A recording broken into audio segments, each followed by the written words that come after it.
कांद्याच्या दरात मोठी घसरण झाल्याची ही पुढची ब्रेकिंग न्यूज आहे। गेल्या 15 दिवसात कांदा उत्पादकांना तब्बल 60 कोटींचा फटका बसलाय।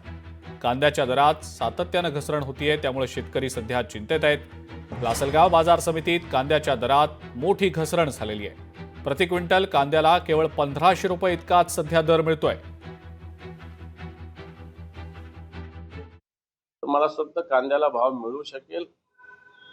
आताच्या घडीला कांदा 1000 रुपयावर उतरलेला आहे। भाव जे 3500, 3800, 4000 होतं तो 1000 रुपयावर आलेला आहे। कारण वेगवेगळ्या राज्यातून मोठ्या प्रमाणात कांद्याची आता आवक निर्माण झालेली आणि हा कांदा आता आलेला कांदा हा काही जास्त दिवस टिकू शकत नाही, राहू शकत नाही, कारण तो ओला असतो। उन्हाळी कांदा वेगळा आणि आता आलेला कांदा वेगळा असतो। म्हणून सरकारने जे 20% निर्यात शुल्क ते लवकरात लवकर रद्द झालं तरच कांदा उत्पादक शेतकऱ्यांचं हित होऊ शकेल, नाही तर याचा अर्थ कांदा उत्पादक शेतकरी देशोधडी लागतील। लोकशाही मराठी ऐका, पहा, जागरूक रहा।